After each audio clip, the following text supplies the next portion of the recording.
வள்ளலார் ஆதீனம் தொன்மை ஞான மரபு குருகுலம். நிறுவனர் ஞானாசிரியர் தொன்மை ஞான மரபு குரு. ஞான சூரியன் ஸ்ரீ சிவகுருநாத தேசிகர். ஒளி நெறி வேதம் உரையாடல் பகுதி 15. ஒளிநெறி மார்க்கமும் கனல் நெறி ரகசியமும். வணக்கம் குருவே, தங்கள் திருவடிகள் பணிந்து வணங்குகிறேன். மனுஷனுக்குள்ள நடக்கிற மர்மங்கள் பற்றிய கடந்த நம்ம உரையாடலில் மனசாட்சியிடமோ அதை கடந்து உள்ளுணர்விடமோ செல்லவிடாமல் நம் அகந்தை அறிவு அதன் ஆளுமைக்குள்ளேயே நம்மை அது கட்டுப்படுத்தி வைக்கும். இந்த அகந்தை அறிவை கடந்து முதலில் மனசாட்சி தூண்டலை ஏற்பது மனிதர்களாகிய நமக்கு பெரும் சவாலாக இருக்கும். அகந்தை ஆளுமையிலிருந்து விலகுவதற்கு வள்ளலார் ஆதீனம் உணர்த்தும் சார்பொழுக்க பயிற்சி, ஐந்தொழுக்க பயிற்சி, கனல் நெறித்தவமான தீபத்தில் தெய்வ பாவனை பயிற்சி பயில வேண்டும்.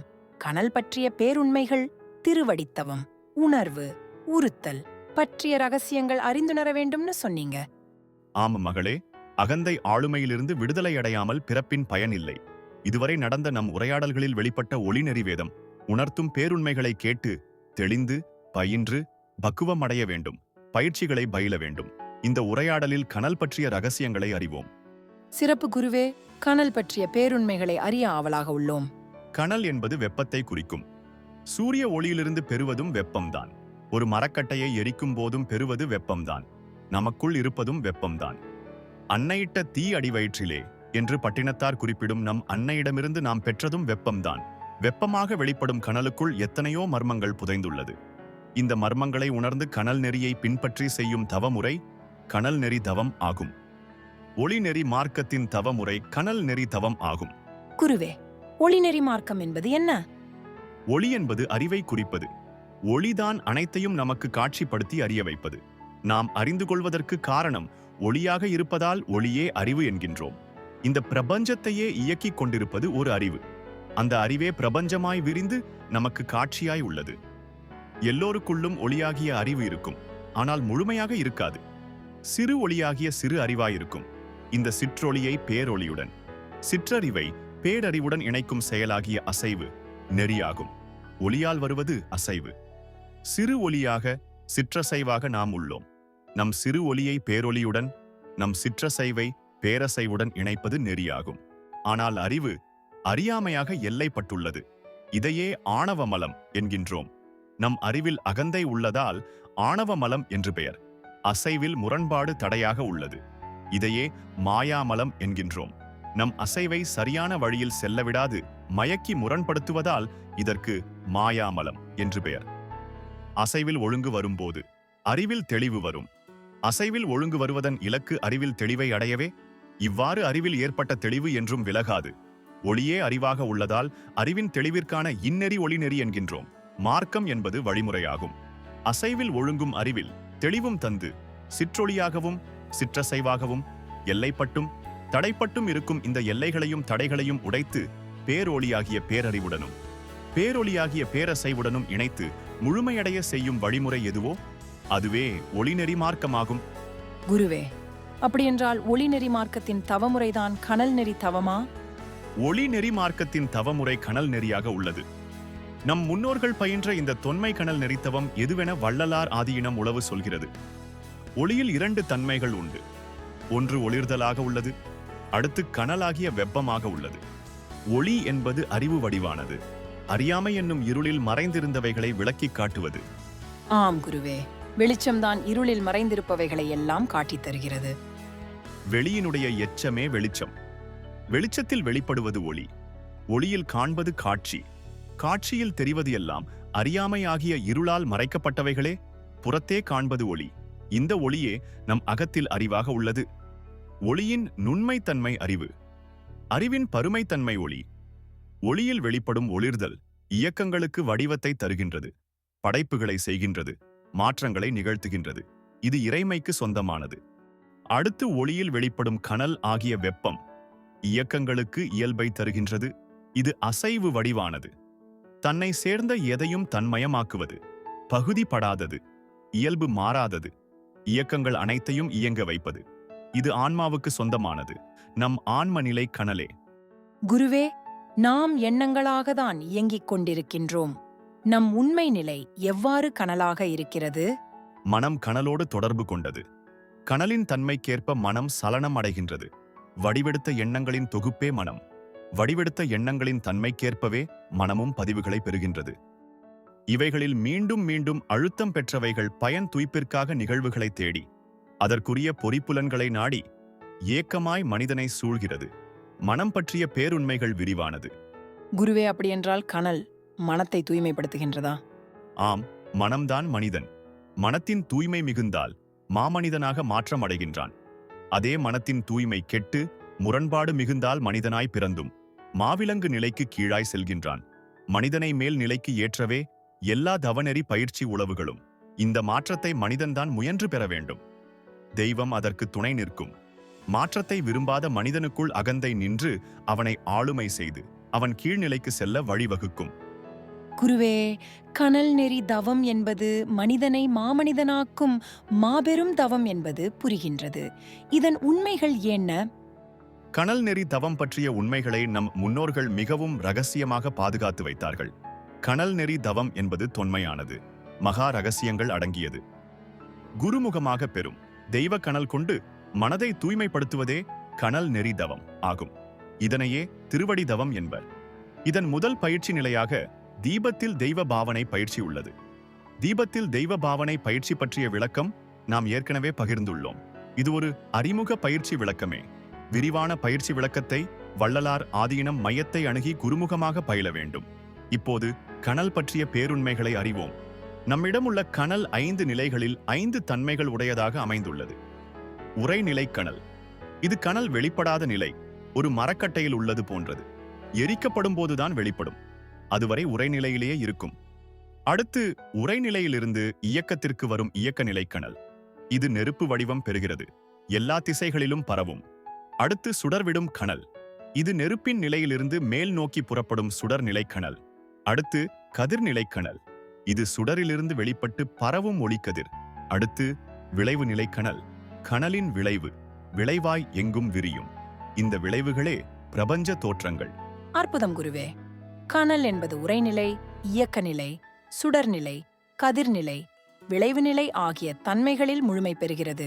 குருவே, மனிதனுக்குள் இயங்கும் இக்கனல் நிலைகள் என்ன? மனிதன் தன் ஆய்வறிவையும் தற்சுதந்திரத்தையும் பயன்படுத்தி தோற்றுவித்தது 2 வகை கனல். ஒன்று காமக்கனல், 2 கோபக்கனல். ஒன்று ஆய்வறிவை பயன்படுத்தி ஆதிக்க உணர்வாகிய நானை மையமாக்கி அதிலிருந்து தோன்றிய விருப்பு உணர்விலிருந்து விளைய வைத்தது காமக்கனல். மற்றொன்று கோபக்கனல். இது தற்சுதந்திரத்தை பயன்படுத்தி உடைமை உணர்வாகிய எனதை மையமாக்கி அதிலிருந்து தோன்றிய வெறுப்பு உணர்விலிருந்து விளைய வைத்தது கோபக்கனல். அறிவு முரண்பாட்டால் வருவது காமம், செயல் முரண்பாட்டால் வருவது கோபம். இரண்டுமே தாமச குணமுடையது. இதிலிருந்து மனிதன் விலக 5 ஒழுக்க பயிற்சி வேண்டும். இதில் கற்பவன் இயங்குபவன் தன்மை பக்குவம் முதிர வேண்டும். கற்பவன் தன்மை முதிர ஆணவ மலம் கரையும். விருப்பு உணர்விலிருந்து விலகி இருப்பதை ஏற்கும் பக்குவம் வரும். நான் விலகும். காமக்கனல் குறையும். இயங்குபவன் தன்மை முதிர மாயா மலம் கரையும்.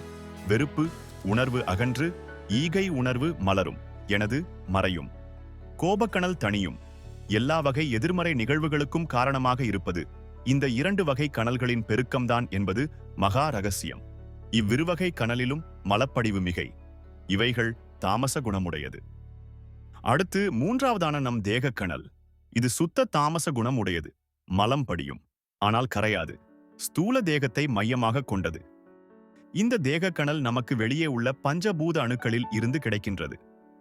ஆகாயத்தில் இருந்து வரும் பிரபஞ்ச சக்தியின் ஆளுமை தன்மையும், காற்றில் இருந்து கிடைக்கும் பிராணாவில் இருந்து ஆற்றல் தன்மையும், நீரிலிருந்து தோன்றிய சலனத்திலிருந்து அசைவு தன்மையும் இணைந்து இயங்குவதுதான் தேக கனல். இந்த கனலை பெருக்கி திசுக்களை உருவாக்கவும் தேகத்தை அசைக்கவும் தேவை. நிலத்திலிருந்து பெறும் உணவு, உணவிலிருந்து கனலுக்கு ஊக்கம் தன்மை கிடைக்கின்றது. முதன்மை தன்மை என்பது கனலுக்கு இயல்பு. அதாவது முதன்மை, ஆளுமை, ஆற்றல், அசைவு, ஊக்கம் ஆகிய 5ம் சேர்ந்ததுதான் தேக கனல். இவைகள் கனலின் செயல் தன்மைகள். இவைகளைப் போல் கனலின் அறிவு தன்மைகள் 5 உள்ளது. அழுத்த அலை, தூண்டல் அலை, அசைவு அலை, வேக அலை, விரிவு அலை ஆகிய 5ம் பேரதிர்வின் இயல்பு தன்மைகளாகும். இவைகள் கனலில் உள்ளது. இந்த அறிவுத்தன்மைகளைந்தும் மற்றும் அசைவுத்தன்மைகளைந்தும் சேர்ந்து 10ம் கனலுக்குள் இருப்பதால்தான் இது அளப்பரிய செயல்களை செய்ய முடிகின்றது. பஞ்சபூதங்களில் நிலத்திலிருந்து பெரும் உணவுதான் முக்கியமானது. இது எரிபொருள் போன்றது. பஞ்சபூத அணுக்களை நேரடியாக நம் உடல் ஏற்காது. நம் உடல் ஏற்கும் வகையில் பஞ்சபூத அணுக்கள் சமைக்கப்பட வேண்டும். இந்த சமையலை இறைமை நமக்காக செய்கின்றது. நிலத்தை அடுப்பாக்கி, சூரிய கனலை எரிபொருளாக்கி, பஞ்சபூத அணுக்களை எடுத்து நம் உடலுக்கு ஏற்ப இறைமை சமைத்து தந்திருக்கின்றது. அந்த சமையல்தான் தாவரங்கள். எல்லா இயக்கங்களும் இறைமை சமைத்ததை அப்படியே உண்ணுகின்றன, ஆரோக்கியமாக இருக்கின்றன. மனிதன் மட்டுமே இறைமை சமைத்ததை மட்டும் ஏற்று உண்ணாமல் தனியே ஒரு சமையலை கண்டறிந்து நாவின் சுவைக்கு அடிமையாகி மனம் கேட்பதையெல்லாம் பிறழாது செய்கின்றான். உயிர்கொலை செய்து புலை புசித்து அருளாளுமையில் விலகி பொருள் வாழ்க்கையில் மட்டுமே பழகி எல்லா வகை நோய்களையும் சொந்தமாக்குகின்றான். தாவரம் எல்லா இயக்கங்களுக்கும் வேண்டி இறைமை சமைத்து தந்தது. அதோடு நில்லாமல் இறைமை ஒவ்வொரு இயக்கங்களுக்குள் இயக்க மையமாக இருந்து அந்த இயக்கங்களுக்காக தனித்தனியே ஒரு சமையலை செய்கின்றது. அதுதான் நாம் உண்ட உணவை ஆற்றல்களாக திசுக்களாக சமைப்பது. இது அதன் இரண்டாவது சமையல். இந்த சமையல் நடக்கவில்லை என்றால் இயக்கங்கள் உயிர் வாழ முடியாது. குருவே, காமக்கனல், கோபக்கனல், தேகக்கனல், பேருண்மைகள் புரிந்தது. அடுத்து கனலின் 4வது தன்மை எது? ஜீவக்கனல். இது தந்தையின் சுக்கிலத்தில் தோன்றினாலும் ஒரு மரக்கட்டையில் உள்ள உறைநிலை கனலை போன்றதுதான். இது தாயின் கருப்பையிலே எரியூட்டப்பட்டால்தான் நெருப்பு நிலை பெற்று இயக்க நிலை கனலாகிறது. தாயின் கருவறையில் தாயிடம் பெற்ற கனலை கொண்டுதான் கருவளர்ந்து சுடர் போல குழந்தையாகிறது. கதிர் போன்று மனித பிறப்பாகிறது. பின் அதன் வாழ்க்கை விளைவாகிறது. இந்த கனலைத்தான் அன்னையிட்ட தீ அடி வயிற்றிலே என்று பட்டினத்தார் பாடுகின்றார். அன்னை தந்த இந்த கனல் அன்னைக்கு அவர் அன்னையால் ஏற்றப்பட்டது. அவருக்கு அவர் அன்னை. இப்படி தொடர்ந்து பார்த்தால் நம்மிடம் உள்ள இந்த ஜீவக்கனலின் துவக்கம் தெரியாது. ஜீவக்கனலில் மாயா மலம் உள்ளது. ஜீவன் சார்ந்ததன் வண்ணமாதல். எதை ஜீவன் சார்கிறதோ அதன் வண்ணமாகும். ஜீவனில் மலம் உள்ளதால் மலத்தின் வண்ணமாகும். ஜீவன் இறைமையை நோக்கி பயணிக்கும் போது இறை வண்ணமாகும். மாயை நீங்கினால் இறைமையிடம் சேரும். மாயை மிகுந்தால் மலத்துடன் சேரும். அருமை குருவே. அடுத்து 5வதாக உள்ள கனல் நிலை என்ன? தெய்வக்கனல். இது குருமுகமாக அவரது இரு விழிகளில் இருந்து நேரடியாக பெறுவது. தொன்மை குரு மரபில் ஆதிமகா யோகியாக வடிவெடுத்து வந்த பரம்பொருள் தம் மாணவர்களின் விழிகளிலே ஏற்றி வைத்த தீபக்கனல்தான் தெய்வக்கனல். மாணவர்கள் கனலை பெருக்கி பக்குவம் பெற்ற பின் இத்தொன்மை குருகுல மரபேற்று தன்னுடைய மாணவர்களின் விழிகளிலே தமக்குள் ஒளிர வைத்த புனித தீபக்கனலை ஏற்றி வைப்பார்கள். இந்த தொன்மை குரு மரபில் முதன்மையானவராக அறியப்படுபவர் நந்தியம் பெருமான். இவருக்கு 8 மாணவர்கள். இவர்களில் முதன்மையானவர் திருமூலர். திருமூலரின் மாணவர்கள் 7 பேர்கள். இவர்களில் முதன்மையானவர் கஞ்சமலை சித்தர் என அறியப்பட்ட காளாங்கிநாதர். இவரது மாணவர்களின் முதன்மையானவர் பழனி போகர் சித்தர். இவருக்கு பின் புலிப்பாணி, கருவூரார், கொங்கணர், மகாவதார் பாபாஜி என்று இந்த குரு மரபு விரிந்து பல கிளைகளாகி இன்று வரை தொடர்கின்றது. இதில் நம் வள்ளலார் ஆதீனம். திருமூலர் குருமரபு தொடரும் குரு பரம்பரையாகும். ஆதிமகா யோகி ஏற்றி வைத்த தெய்வ தீபக் கனல் குருமரபில் அணையாதீபமாக தீட்சை வழியில் தொடர்கின்றது. குரு பார்க்க கோடி புண்ணியம் என்பது இந்த கனலை குறிப்பதுதான். கோடி என்பது இலக்கில் இறுதி நிலை, அதாவது சாகா நிலை. வள்ளல் பெருமானார் அவர்கள் தான் பெற்ற கனல் பற்றி திருவருட்பா அகவலில் கதிர்நல மென்னிரு கண்களிற் கொடுத்தே அதிசய மியற்றெனும் அருட்பெருஞ்சோதி என குறிப்புணர்த்தியுள்ளார். கதிர் நலம் என்பது நலமான கதிர், தூய்மையானது, அதாவது தெய்வக்கனல். அதிசயம் என்றால் மேலான வெற்றி. இது சாகா தன்மை பெறுவதை குறிப்பது. குருமுகமாக பெறும் இந்த கனல் ஆதிமகா யோகி வடிவில் வந்த பரம்பொருளால் ஏற்றி வைக்கப்பட்டது. இந்த கனலை யாரிடமிருந்து பெற்றாலும் பரம்பொருளாகிய அருட்பெருஞ்சோதியிடமிருந்து பெற்றதாகவே பாவிக்க வேண்டும். இதுவே கனலின் 5 வகை தன்மைகள். நம் அடுத்த உரையாடலில் இக்கனலின் மேன்மையையும் உறுத்தல், உணர்வு, திருவடி தவம் பற்றிய பேருண்மைகளையும் தொடர்வோம். அற்புதம் குருவே, மிக்க நன்றி. நல்லது மகளே, இறைமையின் ஆசிர்வாதங்கள் தொடரட்டும். இந்த உரையாடல் பகுதி பயனுள்ளதுன்னு நினைச்சா இத உங்க நண்பர்கள், உறவினர்கள் அனைவருக்கும் ஷேர் பண்ணுங்க. அப்படியே எங்க ஒளிநெறி வேதம் யூடியூப் சேனல் சப்ஸ்கிரைப் பண்ணுங்க. நீங்க தர ஆதரவும் ஊக்கமும் இன்னும் பல பேருண்மைகள் வெளிவர உந்து சக்தியா அமையும். விரிவான விவரங்களுக்கு வள்ளலார் ஆதீனம் மையத்தை அணுகவும். வாங்க ஒளிநெறி வேதம் கத்துக்கலாம். எல்லா உயிர்களும் இன்புற்று வாழ்க.